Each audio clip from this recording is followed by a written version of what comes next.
सभी भाई बहनों को जय मसीह की। प्रभु से हम सहायता मांगेंगे, प्रार्थना करेंगे। हमारे जीवते सच्चे विश्वास योग अति ऊंचे पर विराजमान पवित्र पवित्र पवित्र परमेश्वर, हमारे सृजनहार, पालनहार और तारनहार परमेश्वर, प्रभु मसीह यीशु के नाम में हम झुक जाते हैं, आराधना स्तुति और वंदना करते हैं। प्रभु जी एक और बहुमूल्य अवसर हमें दिया है, आज उसे ऑनलाइन के माध्यम से आराधना संगति के लिए प्रभु आपके घर में से प्रभु की वचनों को हम आराधना के लगाव में चाहते हैं। उससे पहले गीतों के द्वारा आपके नाम की महिमा हो। जितने सारे प्रभु अपने अपने घरों में बैठे हैं, सुन रहे हैं, बड़े ही नम्रता दीनता के साथ और भय और भक्ति से प्रभु की ओर ताकते हुए पाए जा सकें। समय के द्वारा हम आपकी महिमा कर सकें। जो पारा पूरा विश्व में विश्वव्यापी कलीसिया में जगह जगह में आपके लोग आए और अनेक प्रकार से जमा होते हैं, हर एक जगह में आपकी भरपूरी, आपकी गहरी उपस्थिति को मांगता हूँ। दयालु प्रभु जी, अंधकार की देखी अनदेखी समस्त कुक्तियों को आप खंडन करें। प्रभु जी आपके लहू में प्रभु जी हम बांध देते हैं। भरमाने वाले, भटकाने वाले सारे विषयों को, सारे विचारों को आपके नाम में हम बांध करके महिमा गौरव आदर आप ही को देकर प्रार्थना प्रेमी उद्धार करता मसीह यीशु के नाम में सुनिए, स्वर्ग राज में ग्रहण करें पिताजी, आमीन। आइए हम लोग गीत गाएंगे। गीत संख्या 688।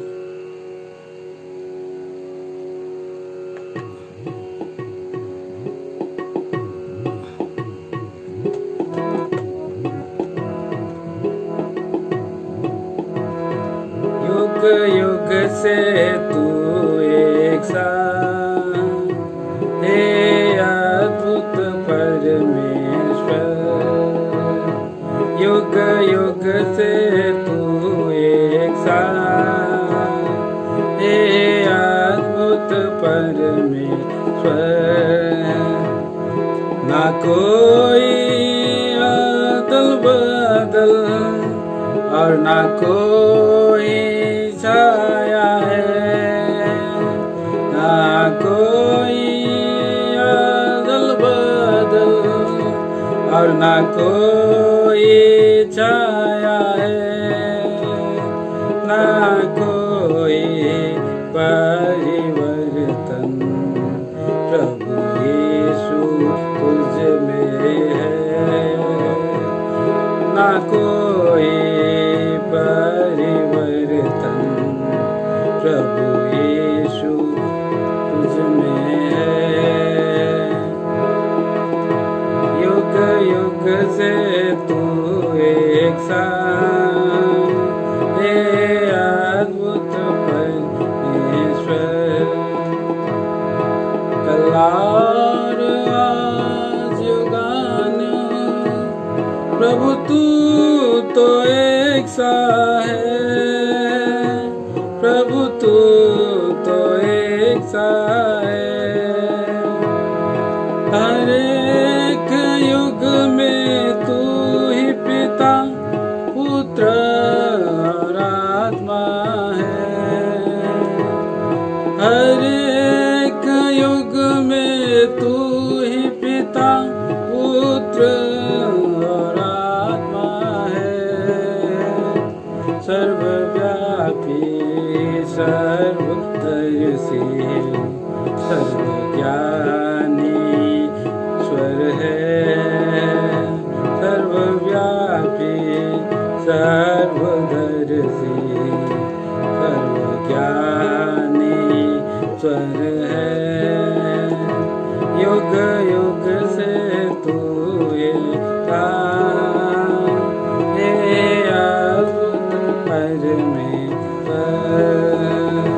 युग युग से तू एक साथ, हे अद्भुत परमेश्वर। मैं यहोवा न बदलता, प्रभु तूने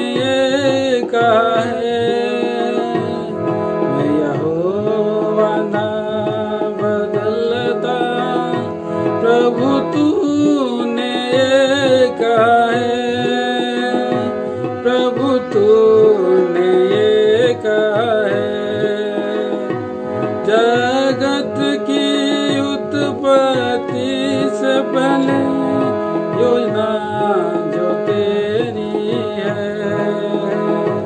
जगत की उत्पत्ति से पहले योजना तेरी जो है, और संकल्प तेरा जो था आज तक वो सिर है, और संकल्प जो तेरा था आज तक ये स्थिर है। युग युग से तू एक साथ, ये अद्भुत परमेश्वर, युग युग से तू एक साथ, ये अद्भुत परमेश्वर। सनातन से सनातन तक तेरा प्रेम जो एक सा है, तेरा प्रेम जो एक सा है,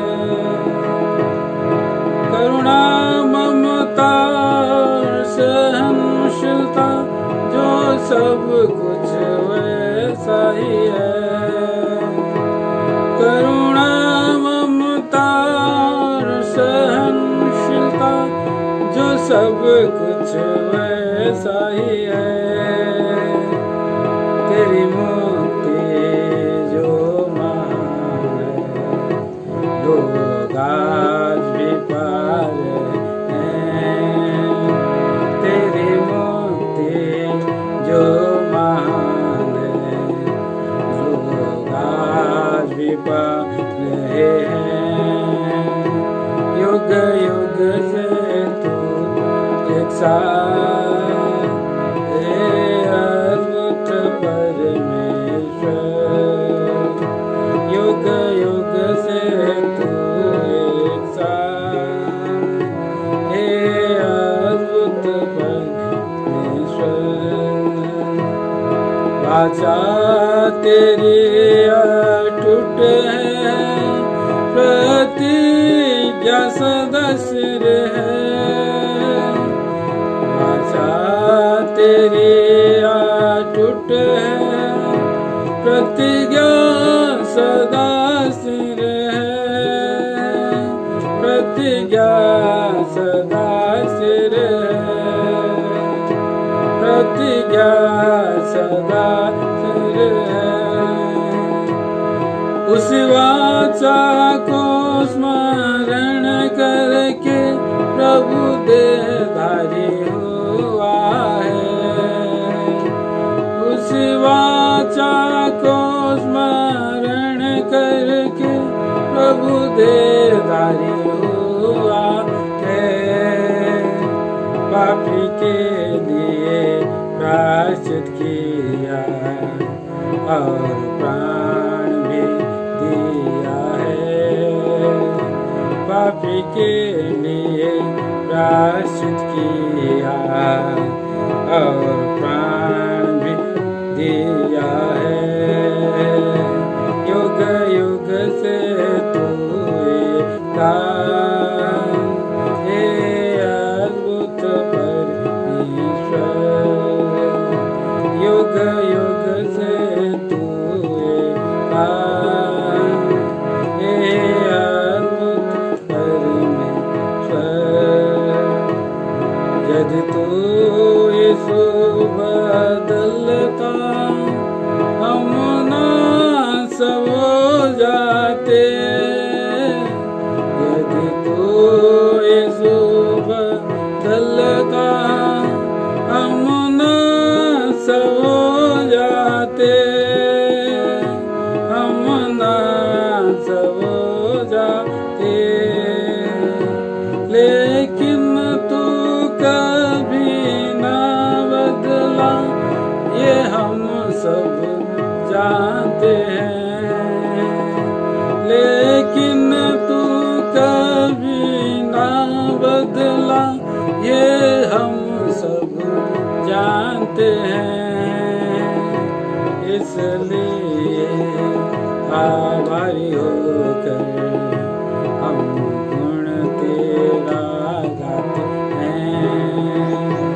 इसलिए आभारी होकर हम गुण तेरा गाते हैं। युग युग से तू अद्भुत परमेश्वर, युग युग से तू अद्भुत परमेश्वर। ये ना बदलने वाले सुन ले ये विनती है। ये ना बदलने वाले सुन ले ये विनती है। सुन ले ये विनती है।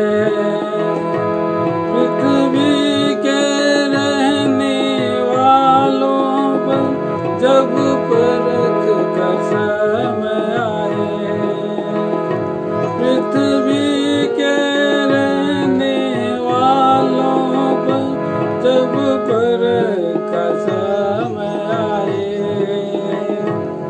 बचा रखना प्रभु हमारे, ये हम सब चाहते हैं।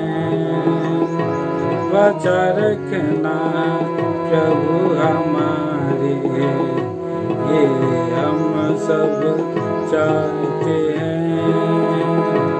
युग युग से तू अद्भुत परमेश्वर,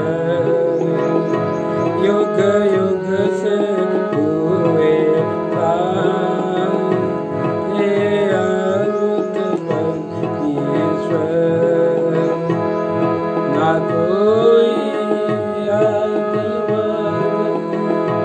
और ना कोई छाया है, ना कोई अदल बदल और ना कोई छाया है, ना कोई परिवर्तन प्रभु यीशु तुझ में है। ना कोई परिवर्तन प्रभु यीशु तुझ में है। युग युग से तू एक साथ है अद्भुत परमेश्वर। युग युग से तू एक साथ है अद्भुत परमेश्वर।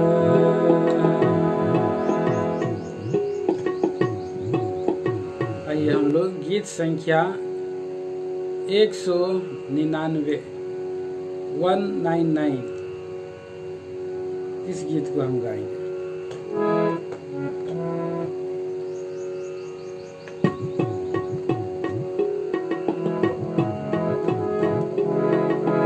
अमूल्य लहू से बचे हुए जन, प्रताप ईश्वर की है संतान। प्रभु का भजन गाओ संत गण, आदर महिमा स्तुति जयगान, आदर महिमा स्तुति जयगान। प्रभु का भजन गाओ संत गण। बीत रहा था ये जीवन, कुमार से मेरा ये तन। बीत रहा था ये जीवन,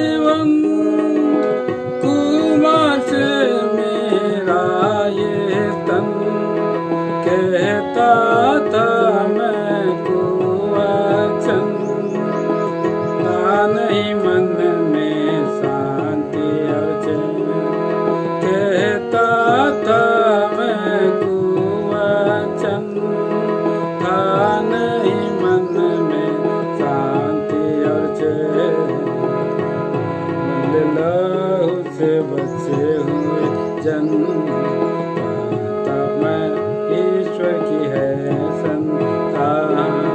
प्रभु का भजन गाओ संतगण, आदर महिमा स्तुति जयगान, आदर महिमा स्तुति जयगान। प्रभु का भजन गाओ संतगण। चलता था मैं चाकल पथ में, जिसके अंत में था मरण। चलता था मैं चाकल पथ में, जिसके अंत में था मरण।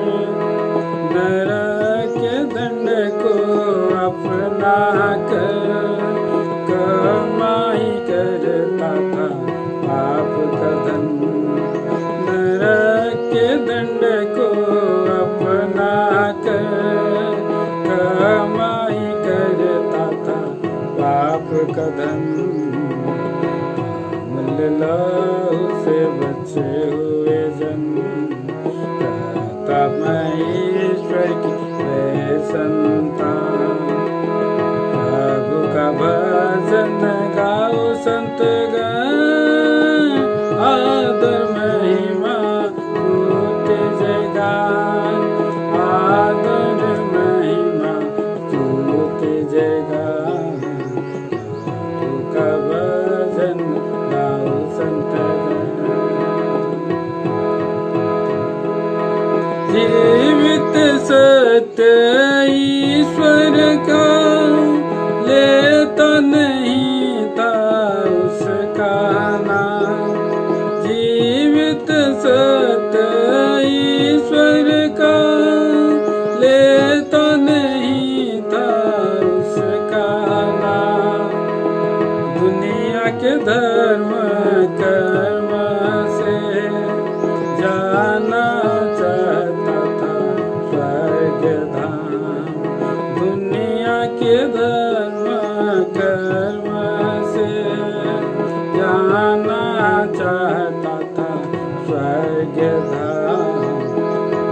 अमूल्य लहू से बचे हुए जन, कहता मैं ईश्वर की है संतान।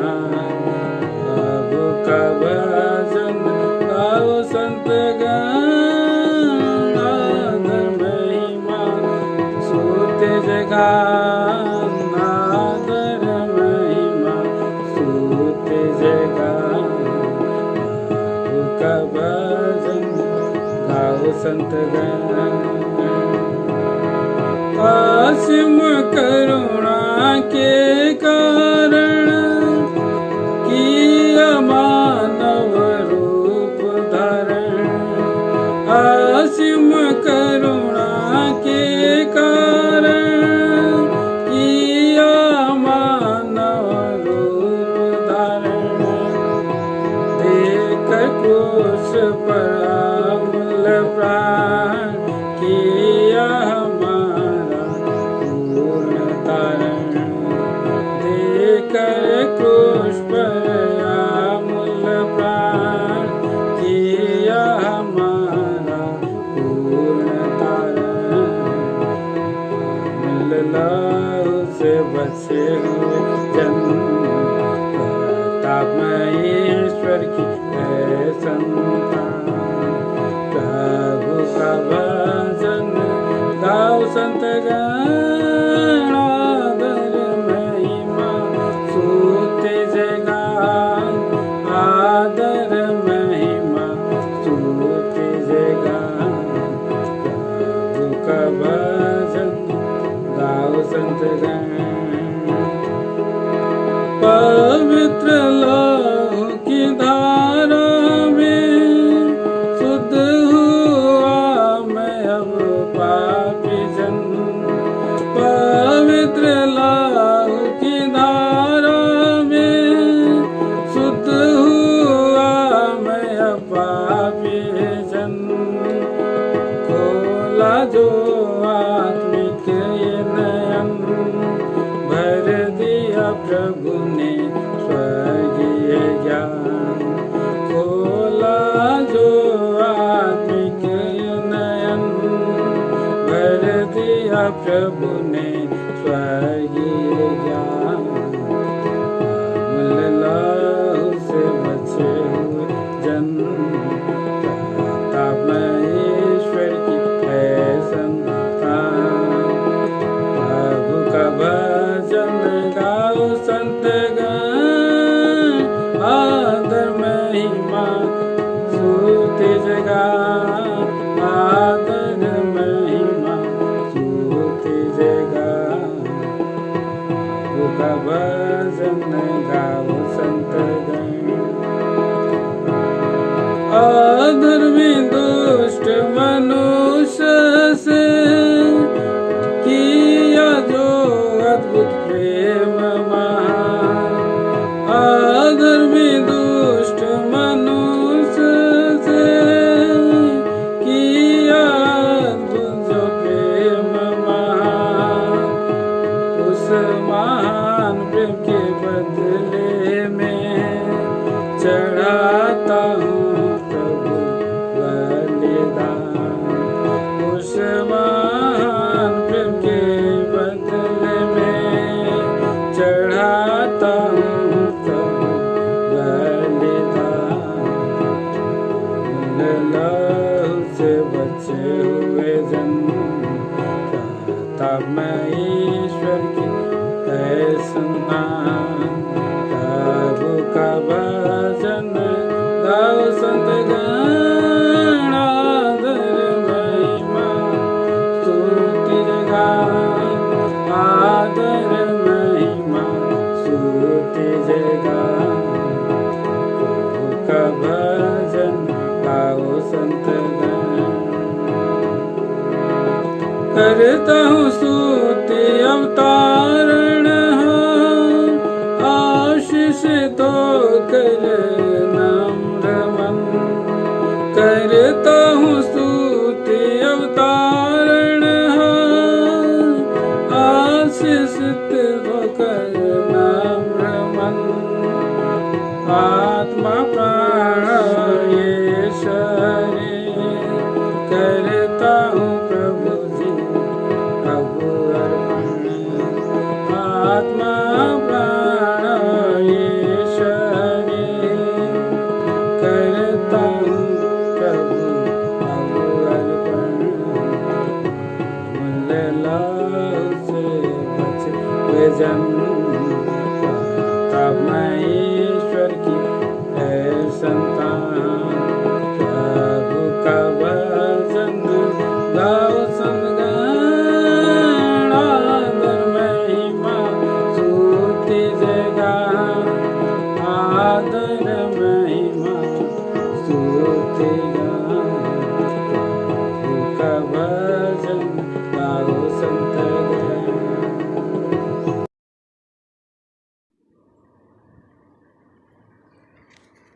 सभी भाई बहनों को मेरा जय मसीह की। आइए हम आराधना में जाएंगे, और आराधना में जाने से पहले हम कुछ वचनों को मनन करेंगे। भजन संहिता 45 अध्याय और उसका 1 से लेकर के 7 पद तक आज हम आराधना के लिए इस विषय पर मनन करेंगे। आज हम पढ़ते हैं भजन संहिता 45 अध्याय उसका 1 से लेकर के 7 पद तक। सब एक साथ पढ़ेंगे, अपने अपने जगहों में आप लोग पढ़िए। मेरा हृदय एक सुंदर विषय में उमंग से उमड़ रहा है, जो बात मैंने राजा के विषय रची है उसको सुनाता हूँ। मेरी जीभ निपुण लेखक की लेखनी बनी है। तो मनुष्य की संतान में परम सुंदर है, तेरे होठों में अनुग्रह भरा हुआ है, इसलिए परमेश्वर ने तुझे सदा के लिए आशीष दी है। हे वीर, तो अपने तलवार को, जो तेरा वैभव व प्रताप है, अपनी कटी पर बांध। सत्यता, नम्रता और धर्म के निमित्त अपने ऐश्वर्य और प्रताप पर सफलता से सवार हो। तेरा दाहिना हाथ तुझे भयानक काम सिखाए। तेरे तीर जो तेज हैं, तेरे सामने तेरे देश के लोग गिरेंगे। राजा के शत्रुओं के हृदय उनसे छिदेंगे। हे परमेश्वर, तेरा सिंहासन सदा सर्वदा बना रहेगा, तेरा राजदंड न्याय का है। तूने धर्म से प्रीति और दुष्टता से बैर रखा है। इस कारण परमेश्वर ने, हाँ, तेरे परमेश्वर ने तुझको तेरे साथियों से अधिक हर्ष के तेल से अभिषिक्त किया है। आइए सहायता के लिए प्रार्थना करेंगे। मेरे महान जीते, ना बदलने वाले, सामर्थी, अनुग्रहकारी महान जीते परमेश्वर, इस समय झुक जाते हैं करुणा निधान तेरे चरणों के पास, धन्यवाद, बड़ाई और प्रशंसा करते हुए तेरे महान दया, प्रेम, अनुग्रह के लिए जो तूने एक दिन और हमें दिया। महान जीते परमेश्वर के तेरे, हाँ पिता, चरणों के पास आकर के तेरी स्तुति, धन्यवाद, बड़ाई और प्रशंसा हम तेरी चढ़ा सके। महान जीते परमेश्वर, धन्यवाद देते हैं कि तूने हम बहुत बड़ी दया के द्वारा हमें संभाला है करुणा निधान, जबकि समय हमारे अनुकूल नहीं है। आज हम तेरे भवन में जाकर तेरी स्तुति और धन्यवाद नहीं कर पा रहे, लेकिन अपने अपने घरों से इंटरनेट के माध्यम से महान जीते परमेश्वर तेरी स्तुति और धन्यवाद करने के लिए जुटे हैं। करुणा निधान, जो जुट गए धन्यवाद, और जो जुट रहे हैं उनको भी, हाँ पिता, अपने अनुग्रह के द्वारा जोड़ें। महान जीते परमेश्वर, इस समय जो वचन तूने दिया करुणा निधान, तो हम, हाँ पिता, इस वचन के द्वारा तो हमसे बातें करें। हाँ महान जीते परमेश्वर, क्योंकि परिस्थिति जैसा है इसके अनुसार महान जीते परमेश्वर तेरे किए गए उपकार और भलाई तो हमारे जीवन में, हाँ बेटा, लगातार बने हैं। लेकिन महान जीते परमेश्वर, ये भी है कि तू आने वाला है, और महान जीते परमेश्वर तेरे आने के द्वारा अनुग्रहकारी परमेश्वर हमको अपने आप को तैयार करना है। और इस तैयारी के लिए महान जीते परमेश्वर आज तू हमसे बातें कर। हाँ महान जीते परमेश्वर, मैं नहीं परंतु तू हमसे बोल। हाँ पिता, अपने आत्मा के द्वारा हमसे बातें कर, खुला आसमान दे कर के करुणा निधान। हाँ महान जीते परमेश्वर, हमारे होठों को छू, मुझ नालायक पर दया करे। हाँ महान जीते परमेश्वर, मैं कुछ भी नहीं हूँ, मिट्टी राख धूल हूँ, ना समझ है, ना ज्ञान, ना बुद्धि, लेकिन महान जीते परमेश्वर तेरी दया, तेरे अनुग्रह है कि तू हमें संभालता है और अपना वचन दे करके हमें, हाँ महान जीते परमेश्वर, चलाता है। इसके लिए हम धन्यवाद देते हैं। महान जीते परमेश्वर, झुक जाते हैं सारी बातों को तेरे हाथ में सौंपते हुए, सारी, हाँ पिता, आज के सेवकाई को तेरे हाथ में सौंपते हुए हमारे छोटी सी प्रार्थना तेरे नाम चढ़ाता हूँ। करुणा निधान, दया करे, सुन कर, हाँ सुने, आते नाम में चढ़ा, दया सुन करके सुने, इस छोटी सी विनती को तेरे नाम चढ़ाता हूँ, दया से सुन करके ग्रहण करे। आमीन। भाई बहनों, हम आते हैं इस समय यहाँ पर, ये जो है भजन 45 जो है कोरा वंशियों का जो मस्किल है, विवाह का गीत है। एक्चुअली में ये पूरा भजन 45 जो है विवाह का गीत है, लेकिन हम इसको अपने आराधना के लिए भी हम, हाँ कर सकते हैं। आराधना के लिए भी हम इसको देख सकते हैं, पढ़ सकते हैं और समझ सकते हैं, और इसके द्वारा आराधना भी कर सकते हैं। क्योंकि यहाँ पर लिखता है, मेरा हृदय एक सुंदर विषय में उमंग से उमड़ रहा है, जो बात मैंने राजा के विषय रची है उसको सुनाता हूँ, मेरी जीव निपुण लेखक की लेखनी बनी है। हाँ, ये जो है एक तरह से अगर हम देखा जाए तो ये जो है सुलेमान का श्रेष्ठ गीत के जैसा लगता है, क्योंकि सुलेमान जो है अपने श्रेष्ठ गीत में यहाँ ऐसा वर्णन किया है। लिखता है कि मेरा हृदय एक सुंदर विषय में उमड़ रहा है। सुंदर विषय, परमेश्वर का श्रेष्ठता का सुंदर विषय, जो यहाँ पर जो संपूर्ण जितना हमने पढ़ा वो पूरा हमारे प्रभु यीशु मसीह के विषय में दिखाता है। प्रभु यीशु मसीह के विषय में ये पूरी रीति से सामने आता है। यहाँ लिखता है, तू मनुष्यों की संतान में परम सुंदर है। 2 पद में लिखता है, तू मनुष्यों की संतान में परम सुंदर है, तेरे होठों में अनुग्रह भरा है, वाह है। इसलिए परमेश्वर ने तुझे सदा के लिए आशीष दी है। सही है भाई बहनों कि हमारे प्रभु यीशु मसीह के होठों में अनुग्रह भरा हुआ है। जब वो अपने सेवा काल में जब पृथ्वी पर थे, तो उस समय जो है जो वचन वो कहते थे वो बहुत अनुग्रह से भरा हुआ वचन हुआ करता था। लोग उसको सुनते थे और कहते थे ये कैसा अनुग्रह भरा वचन है, कैसा ये बोलते, अचंबा करते थे। देखिए ये लूका रचित सुसमाचार में आइए, लूका रचित सुसमाचार उसका 4 अध्याय में हम इस बात को पाते हैं। लूका रचित सुसमाचार उसका 4 अध्याय और उसका 22 वचन में पढ़ते हैं। यहाँ लिखा है, सब ने उससे सराहा और जो अनुग्रह की बातें उसके मुंह से निकलती थी उससे अचंभित हुए। जो अनुग्रह की बातें उसके मुंह से निकलती थी उससे वे अचंभित हुए कि कैसे इतना सुंदर अनुग्रह की बातें करता है। और यहाँ पर हम देखते हैं कि हमारा प्रभु यीशु मसीह जो है उसी के विषय में लिखता है कि तो मनुष्यों की संतान में परम सुंदर है। उसका सुंदरता का बखान है कि कैसा वो मनुष्यों में सुंदर है। और ये सुलेमान जो है अपने श्रेष्ठ गीत में भी इस चीज को लिखा।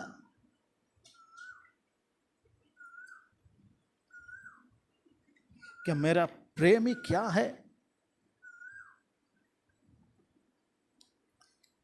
मेरा प्रेमी लाल है, मेरा प्रेमी गोरा है, ऐसा वो लिखता है अपना श्रेष्ठ गीत में।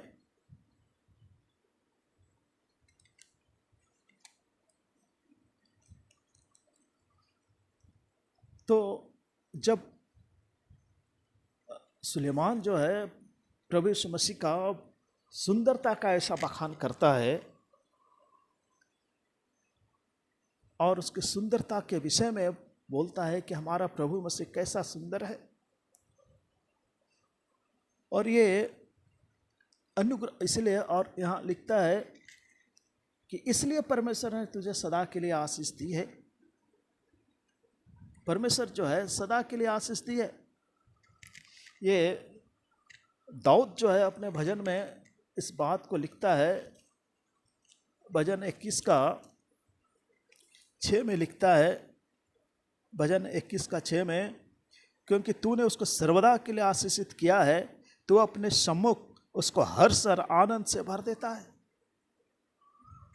यह हमारे प्रभु यीशु मसीह के विषय में बता रहा है कि हमारा प्रभु यीशु मसीह क्या है,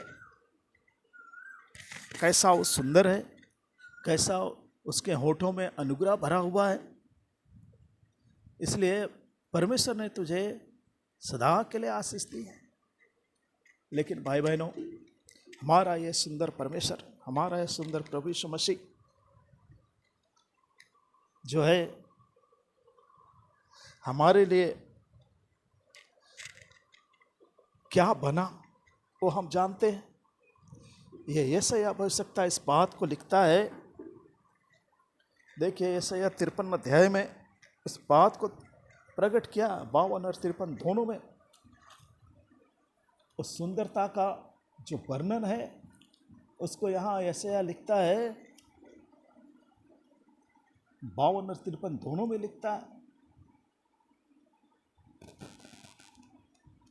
53 का 2 से हम पढ़ते हैं, क्योंकि वह उसके सामने अंकुर के समान और ऐसी जड़ के समान होगा जो निर्जल भूमि में फूट निकले।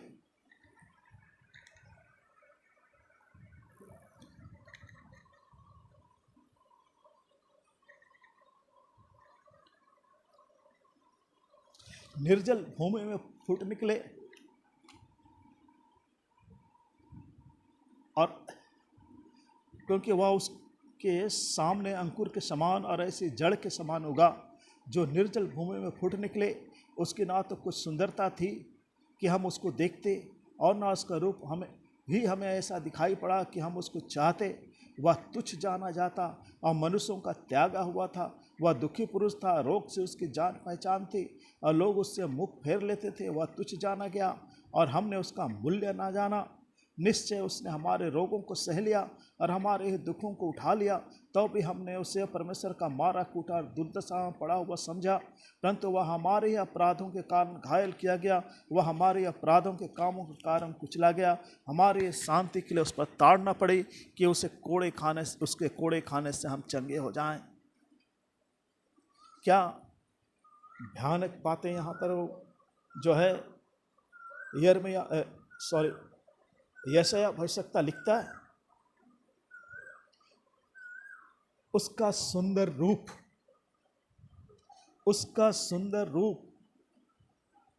क्या हो गया, कैसे हो गया। 52 में यशायाह 52 का 14 में लिखता है, जैसे बहुत से लोग उसे देखकर चकित हुए, क्योंकि उसका रूप यहां तक बिगड़ा हुआ था कि मनुष्य का सा ना जान पड़ता था, और उसकी सुंदरता भी आदमियों की सी ना रह गई थी। उसकी सुंदरता आदमियों की सी भी ना रह गई थी। भाई बहनों, क्यों हुआ ऐसा? हमारे पापों के लिए, हमारे अपराधों के लिए, हमारे रोगों के लिए, हमारे दुखों के लिए वो दुखी हुआ। हमारे रोगों के लिए वो रोगी हो गया। हमारे पाप और अपराधों के लिए वो अपराधी गिना गया, वो पापी गिना गया। जो पाप से अज्ञात था वो पापी हो गया। कैसा अद्भुत बात है, कैसा ऐसा सोचने की बात है कि एक मनुष्य हमारे खातिर दुख उठाया, और उसके दुख उठाने के द्वारा हम चंगे किए गए। हमारी शांति के लिए उस पर ताड़ना पड़ गई। उसके कोड़े से खाने से हम लोग चंगे हो गए, और हमारे अपराधों के कारण घायल किया गया, वह हमारे अधर्म के कारण कुचला गया। कैसा भयानक बात है। पापी हम, अपराधी हम, और दोष कोई और उठाए, मारा कोई जाए, तकलीफ कोई उठाए। ये कहाँ का न्याय है? ये कैसा न्याय है? लेकिन ये हमारा प्रभु यीशु मसीह की इच्छा थी कि उसने स्वेच्छा से हमारे लिए, ताकि हम जो पापी हैं छुटकारा पाए, क्योंकि हम बच नहीं सकते थे। जो दंड और क्रोध जो परमेश्वर का आ रहा था, और जिसका भागीदार हम हो चुके थे, दंड की आज्ञा हमारे ऊपर हो चुकी थी, क्योंकि परमेश्वर हमसे बहुत प्रेम करता है। हमने नहीं, परंतु उसने हमें चुना और उसने हमसे प्रेम पहले किया। यूहन्ना बोलता है कि हमने नहीं, परंतु उसने हमसे पहले प्रेम किया, तब जाकर के हम उससे प्रेम कर रहे हैं। ऐसा प्रेम, अतुल्य प्रेम, अद्भुत प्रेम उसने हमारे साथ किया, और उसी प्रेम के कारण भाई बहनों आज हम शांति से यहाँ बैठे हैं। शांति के साथ हमारा जितना पाप, हमारा जितना अपराध, सब उसने धो के साफ कर दिया, परंतु इतनी दूर फेंक दिया कि कभी याद नहीं करता। क्या अद्भुत उसकी ताड़ना थी, कैसी उसकी सुंदरता थी, कैसी सुंदरता थी उसकी। ऐसा सुंदरता जो कि हम समझ नहीं सकते उस सुंदरता को। एक बात बतानी है कि परमेश्वर के सामने सबसे बड़ा महत्व सदा एक व्यक्ति का रहा है चरित्र, परमेश्वर का भय, उसकी आज्ञाकारिता। हमेशा परमेश्वर के सामने, परमेश्वर का किसी का चुनाव करता है सही रूप से, तो वो उसका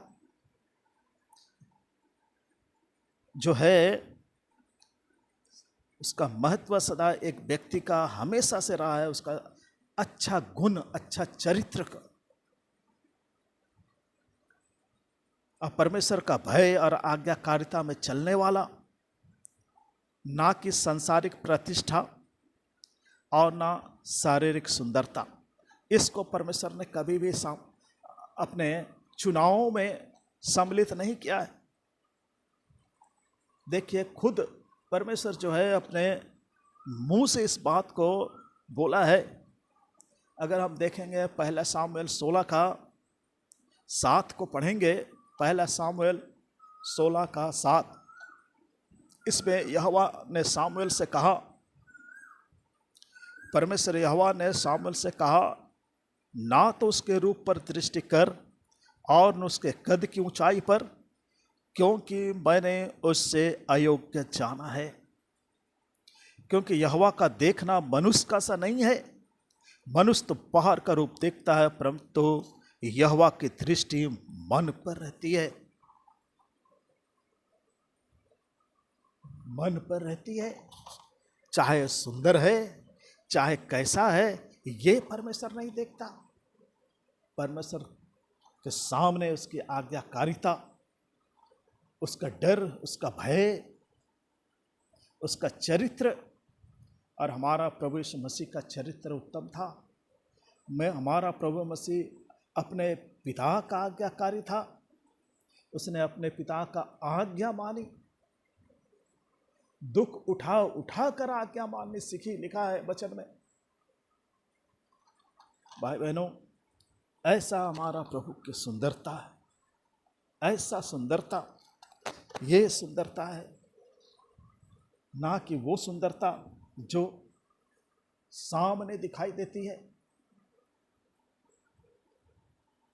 वो त्यागा हुआ, त्याग दिया गया अपने लोगों के द्वारा। वो आया इस्राएल में लोगों का पापों से छुड़ाने के लिए। लिखा है कि उसका नाम यीशु रखना, वो अपने लोगों का उसके पापों से उद्धार करेगा, मत्ती में। लेकिन जब आया हमारा प्रभु उनके सामने, तो उन्होंने उसको अस्वीकार कर दिया। चाहे वो बड़े बड़े याजक हों, महायाजक हों, चाहे वो राजा हों, सब ने उसे अस्वीकार कर दिया। चाहे और कोई भी लोग हों, उनके अपने लोग उसको अस्वीकार कर दिए, क्योंकि उनके काम बुरे थे।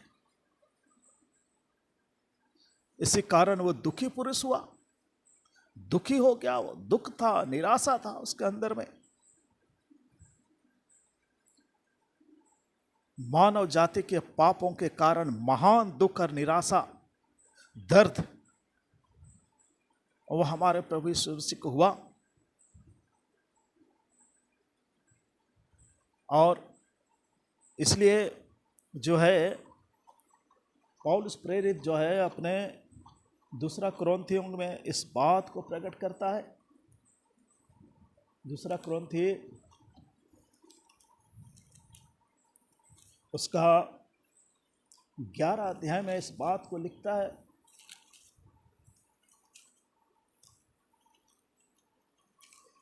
और उसका 23 में लिखता है, क्या वे ही मसीह के सेवक हैं?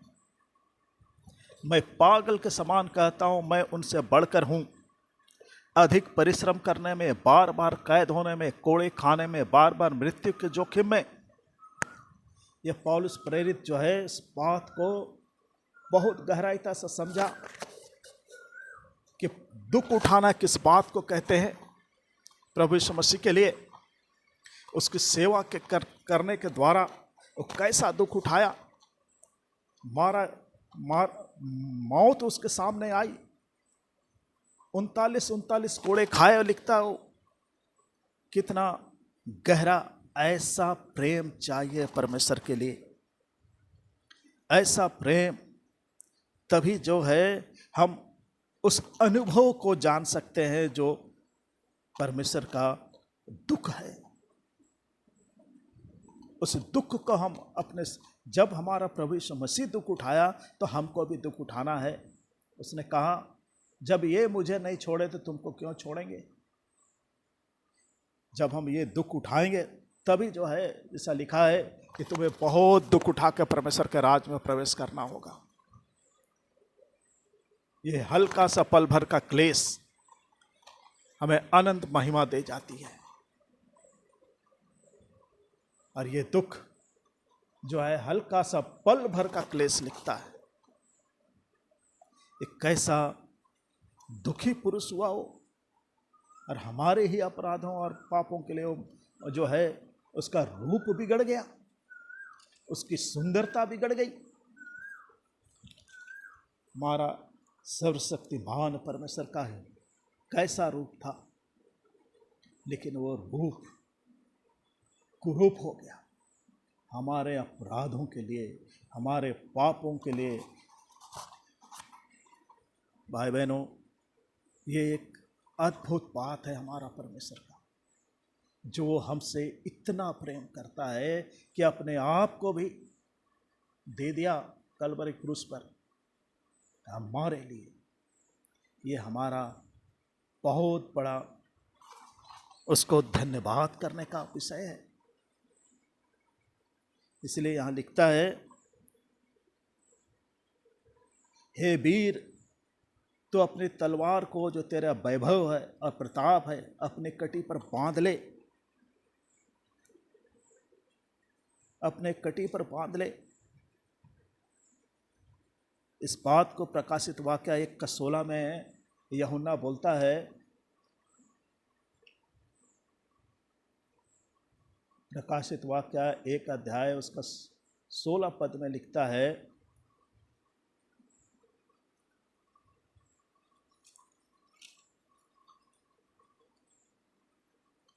वह अपने दाहिने हाथ में 7 तारे लिए हुए था, और उसका मुख से तेज 2 धारी तलवार निकलती थी। उसका मुंह ऐसा प्रज्वलित था जैसे सूर्य कड़ी धूप के समक्ष चमकता है। 2 धारी तलवार लिया हुआ ये परमेश्वर जो है, ये हमारे प्रभु यीशु मसीह का रूप को बतलाता है, उसके वीरता को बतलाता है। जब अपने समय में वो आएगा तो गांठ गांठ गूदे गूदे को आर पार छेद डालेगा।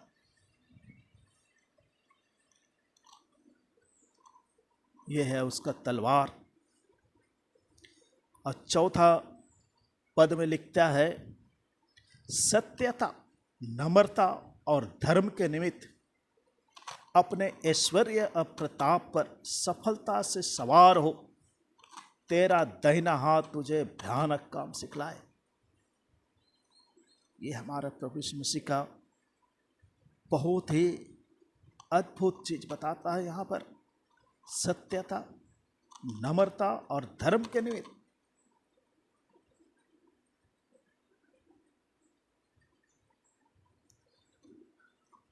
ये, इसको हम देखेंगे जरा। आते हैं यहाँ पर फिर से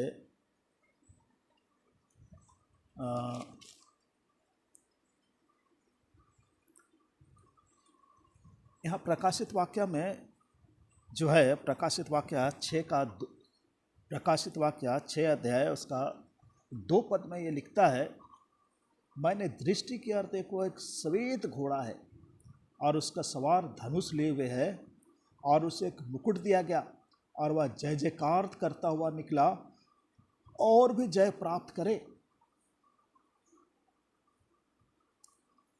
और भी जय प्राप्त करे। ये हमारा परमेश्वर का अद्भुत रूप है, अद्भुत रूप। जबकि इस बात को ये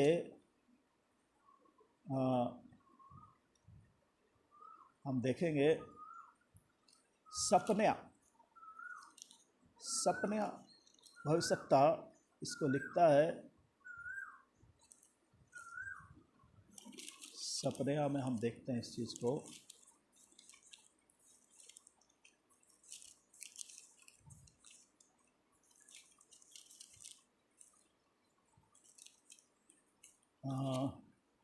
सपने का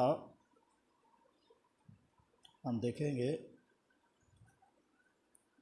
2 अध्याय का 3 वचन को। सपने 2 अध्याय का 3 वचन को हम देखते हैं। हे पृथ्वी के सब नम्र लोगों, हे यहोवा के नियम के मानने वालों, उसको ढूंढते रहो, धर्म को ढूंढो, नम्रता को ढूंढो। संभव है तुम यहोवा के क्रोध के दिन में शरण पाओ। क्रोध के दिन यहाँ बोलता है किस किस को ढूंढो, उसको ढूंढते रहो बोलता है। नम्र लोगों, धर्म को ढूंढो, नम्रता को ढूंढो, सत्यता को भी ढूंढो, क्योंकि हमारा परमेश्वर जो है वो ऐश्वर्य और प्रताप पर सफलता से सवार है। सवार, घोड़े पर सवार। संभव है तुम यहोवा के क्रोध के दिन में शरण पाओ बोलता है। क्रोध के दिन, जो क्रोध का दिन आ रहा है परमेश्वर का, हम देख रहे हैं हमारे सामने कैसा परिस्थिति आ रहा है, कैसे परिस्थितियां से हम गुजर रहे हैं आज। और इस क्रोध के दिन में शरण पाना है। परमेश्वर को खोजो बोलता है, और वो तेरे निकट है।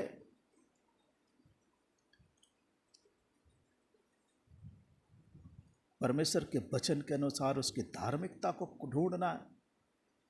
और हम जो अपना जीवन शैली में हम जब चलते हैं तो इस चीज़ को हमको अपने अंदर लागू करना है,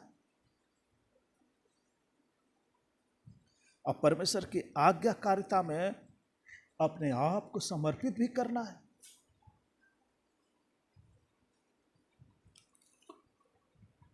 ये परमेश्वर का, हमारा प्रभु यीशु मसीह के विषय में यहाँ बहुत ही अद्भुत रीति से कोरा वंशियों ने इसका जिक्र किया है। अब 5 में लिखता है, तेरे तीर तो तेज हैं, तेरे सामने देश देश के लोग गिरेंगे, राजा के शत्रुओं के हृदय उनसे छिदेंगे बोलता है। ये हमारा परमेश्वर का वचन है।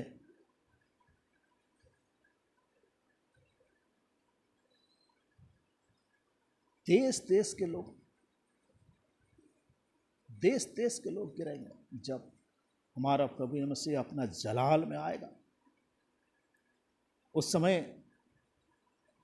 क्या परिस्थिति रहेगी वो देखने का बात है। यहाँ कुछ उसका रेफरेंस है, देखते हैं एक मिनट।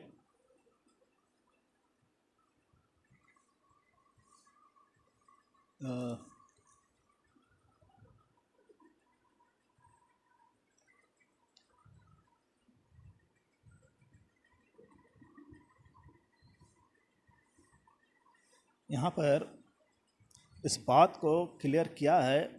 गिनती के पुस्तक में आइए, गिनती 24 का 8 में लिखता है, उसको मिस्र में से परमेश्वर ही निकाले लिए आ रहा है। वह तो बनेले सांड के समान बल रखता है। जाति जाति के लोग जो उसके द्रोही हैं, ध्यान दीजिए, जाति जाति के लोग जो उसके द्रोही हैं उनको वह खा जाएगा और उनकी हड्डियों को टुकड़े टुकड़े करेगा और अपने तीरों से उसको बेधेगा। ये है परमेश्वर का वचन। ऐसा हमारा परमेश्वर है। देश देश के लोग गिरेंगे तेरे सामने, राजाओं के और शत्रुओं के हृदय उसमें छिप जाएंगे। राजाओं सबके हृदय छिप जाएंगे। क्योंकि हमारा परमेश्वर का तेज ऐसा है। और ये भजनकार अपना भजन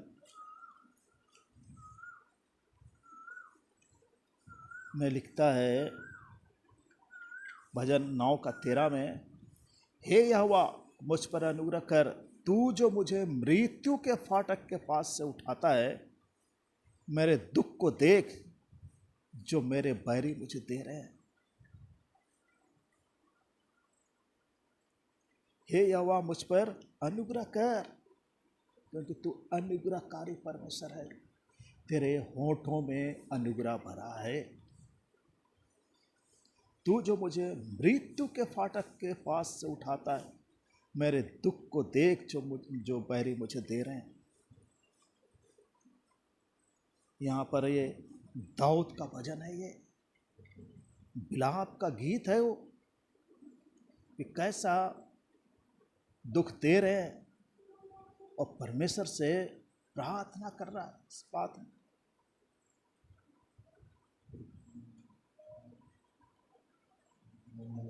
इसलिए यहाँ 6 में लिखता है, 6 पद में, हे परमेश्वर तेरा सिंहासन सदा सर्वदा बना रहेगा, तेरा राजदंड न्याय का है, तेरा राजदंड न्याय का है। और 7 में लिखता है, तूने धर्म से प्रीति और दुष्टता से बैर रखा है, इस कारण परमेश्वर ने, हाँ तेरे परमेश्वर ने तुझको तेरे साथियों से अधिक हर्ष के तेल से अभिषिक्त किया है। क्या ये सुंदर ये वचन है। हे परमेश्वर तेरा सिंहासन सदा सर्वदा बना रहे, तेरा राजदंड न्याय का है। और ये सारी चीजें हमारे प्रभु यीशु में पूर्ण होता है।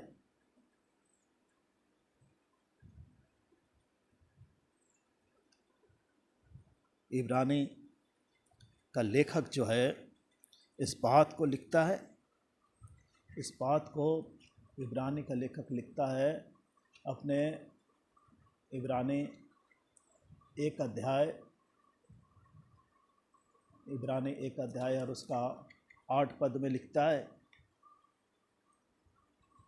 इस बात को, परंतु पुत्र के विषय में कहता है। इब्रानी 8 का 1,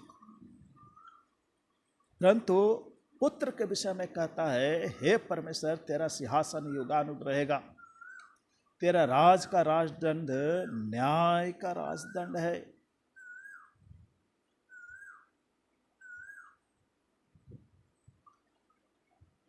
न्याय का राजदंड।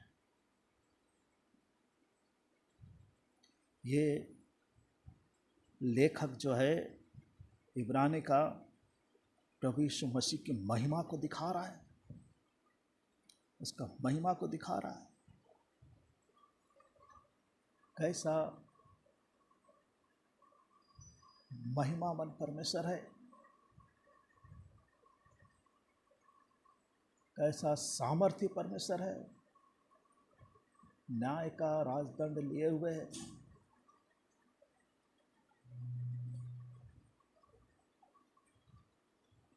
वो राजदंड लिए हुए,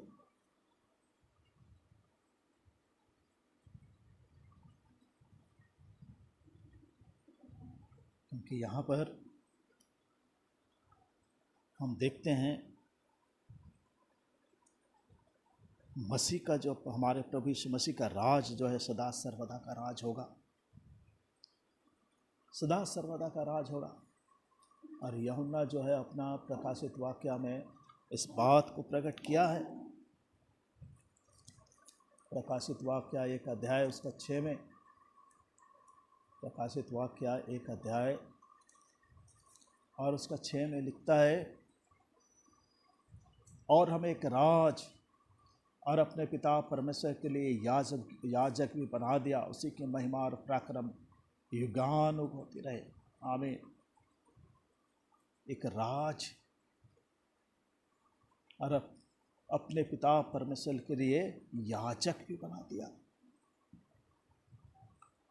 कैसा महामय परमेश्वर है।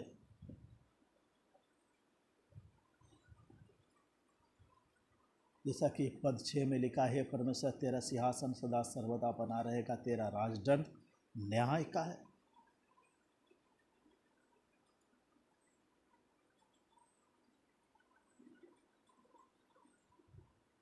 इसमें इस भजन में जो है प्रभु यीशु मसीह का एक बहुत महत्वपूर्ण विशेषता है, प्रेम और घृणा से संबंधित है। यहाँ पर प्रेम और घृणा से संबंधित है। वह धर्मी को प्रेम करता है क्योंकि उसका आनंद पिता की इच्छा को पूरा करने में है। वो धर्मी का से बहुत यहाँ लिखता है, तूने धर्म से प्रीति और दुष्टता से बैर रखा है।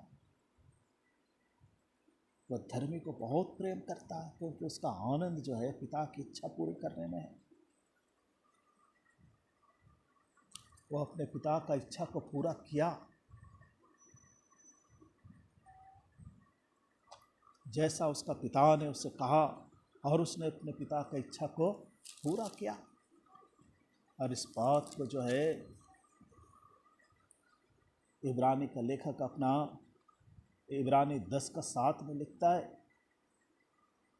तब मैंने कहा, देख मैं आ गया हूँ, पवित्र शास्त्र में मेरे विषय में लिखा हुआ, ताकि हे परमेश्वर तेरी इच्छा को पूरी करूँ, तेरी इच्छा को पूरी करूँ। वो धार्मिकता से प्रेम करने वाला परमेश्वर है। वो धार्मिकता से प्रेम करने वाला परमेश्वर है। और इसको पौलुस प्रेरित जो है अपने इफिसियों के पत्री में लिखता है, इफिसियों के पत्री 5 अध्याय और उसका 26 वचन में लिखता है,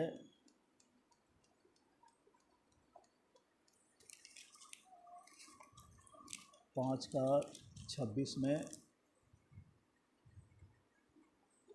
कि उसको वचन के द्वारा जल से के स्नान से शुद्ध करके पवित्र बनाए। किसको? हमारा प्रभु यीशु मसीह जो है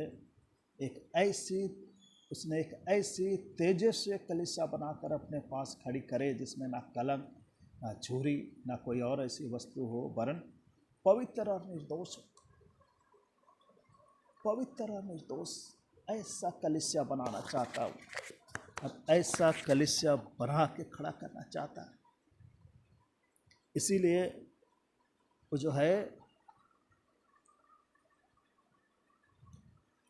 धर्म से प्रेम और दुष्टता से घृणा करने वाला परमेश्वर है। और इब्रानी के पत्री 13 अध्याय में भी इब्रानी का लेखक 13:12 में लिखता है, इसी कारण यीशु ने भी लोगों को अपने ही लहू के द्वारा पवित्र करने के लिए फाटक के बाहर दुख उठाया। अपने लोगों को पवित्र करने के लिए फाटक के ऊपर दुख उठाया। और हमारा प्रभु परमेश्वर उतना ही अधर्म से भी घृणा करने वाला परमेश्वर है। उसने क्रूस पर प्राण देकर के अधर्म को कुचल डाला, अपने लोगों को पापों से बचाकर सिद्ध कर दिया। वो सिद्ध कर दिया क्योंकि उसका नाम इसीलिए प्रभु यीशु रखना लिखा कि वो अपने लोगों को उसके पापों से बचाएगा। हमारा प्रभु यीशु मसीह जब इस संसार में था तो उसने हर प्रकार के लोगों से सामना किया, हर प्रकार का सामना किया। एक अधर्मी पीढ़ी को सामना किया, शैतान के अधर्म और दृढ़गढ़ का सामना किया, तब परमेश्वर के लोगों को जो कि पाखंडी लोग थे उनका पाखंड का सामना किया।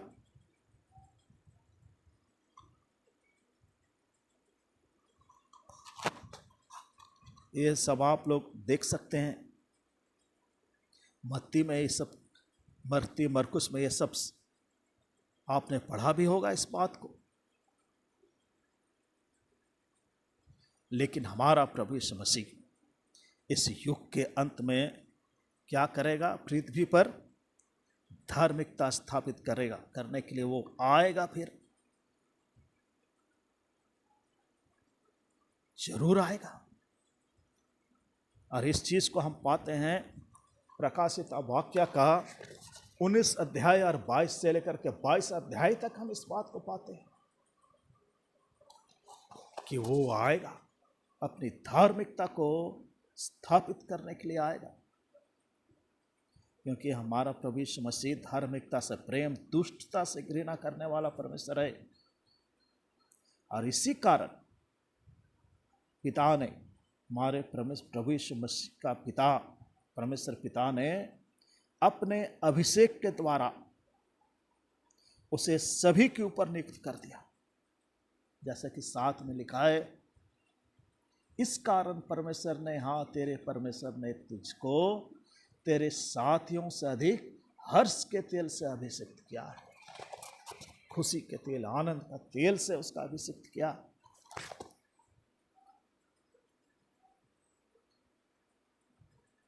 सभी के ऊपर नियुक्त किया। इस अभिषेक का मतलब यह होता है कि वह महिमा, प्रताप तथा अधिकार जो है उसको परमेश्वर दे दिया है। महिमा भी दिया, प्रताप भी दिया और अधिकार भी उसको दे दिया। पवित्र आत्मा के द्वारा अभिषिक्त, पवित्र आत्मा के द्वारा अभिषेक, हर्ष का तेल, तेल तो पवित्र आत्मा को बताता है।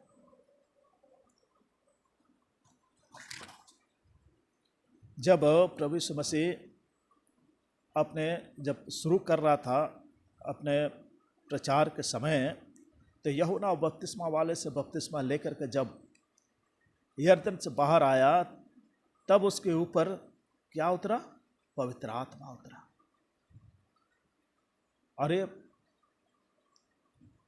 और ये आवाज आई कि ये मेरा प्रिय पुत्र है, इससे मैं अति प्रसन्न हूं।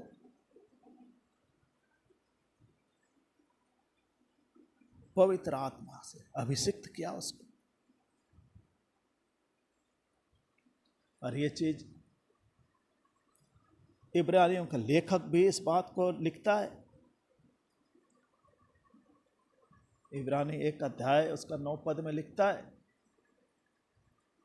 तूने धर्म से प्रेम और अधर्म से बैर रखा, इस कारण परमेश्वर, तेरे परमेश्वर ने तेरे साथियों से बढ़कर हर्ष रूपी तेल से तेरा अभिषेक किया है। हर्ष रूपी तेल से तेरा अभिषेक किया।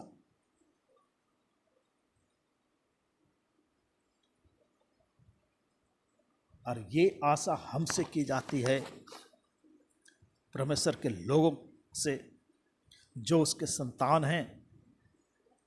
सिर्फ वो धर्म ही नहीं, धर्म से ही प्रेम न रखें, परंतु अधर्म से भी बैर रखना है। अधर्म को अपने सामने फटकने नहीं देना है। और ये जो है, जब हम प्रभु यीशु मसीह के पीछे चलते हैं, तब उसके धार्मिकता के प्रति प्रभु यीशु मसीह का भक्ति, हमें इस बात को देख सकते हैं। उसके जीवन में दुष्टता के प्रति उसका घृणा जो है वो हमको साफ नजर आता है उसकी सेवकाई में और उसके मृत्यु में।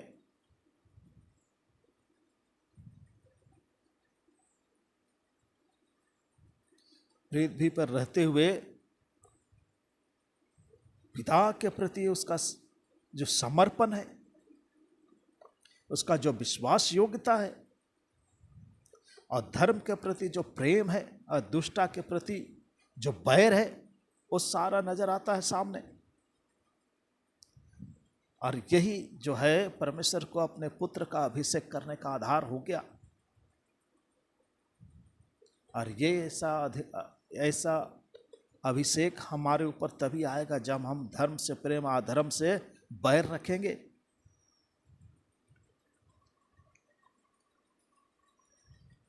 तभी जा करके ये बात हम कह सकते हैं कि हमने भी अधर्म से बैर रखा है, तभी हमारा ऐसा अभिषेक हो सकता है। प्रभु यीशु मसीह के पीछे चलने के द्वारा ही हो सकता है।